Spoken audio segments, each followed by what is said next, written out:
Enfin, on arrête d'écouter ce qui nous détruit et on porte ce qui nous grandit. Aujourd'hui, on décortique une nouvelle idée reçue. Si tu fais de l'équitation, alors tu peux travailler. C'est une remarque que j'ai encore entendue lors de mon dernier contrôle médical. Le médecin conseil de la mutuelle m'a dit « Madame, si vous avez des chevaux, vous pouvez travailler. » Sauf que ce n'est absolument pas comparable. Moi, c'est Mélanie, et grâce à ma pathologie, j'ai découvert une autre manière de vivre l'équitation.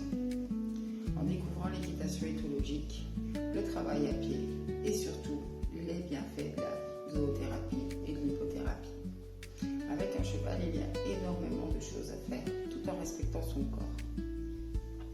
On peut prendre son temps, on peut adapter les gestes, on peut travailler juste autrement. Et ça fait juste un bien fou à l'esprit. J'ai aussi beaucoup exploré l'équitation adaptée, c'est-à-dire réfléchir à quel matériel utiliser, comment éduquer le cheval, comment adapter la relation, etc. pour pouvoir continuer à profiter de ces moments où ces jambes deviennent les miennes.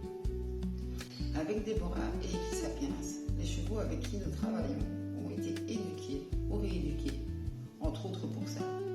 Ils permettent à chacun de vivre un moment hors du temps, quel que soit son état de santé. Même en chaise roulante. Bon, l'accès à la prairie est un peu compliqué, mais on s'adapte. Alors la vraie question, c'est peut-être celle-ci. Est-ce que parce qu'on est malade, on devrait aussi renoncer à ses loisirs? Et toi, dis-moi en commentaire ce que tu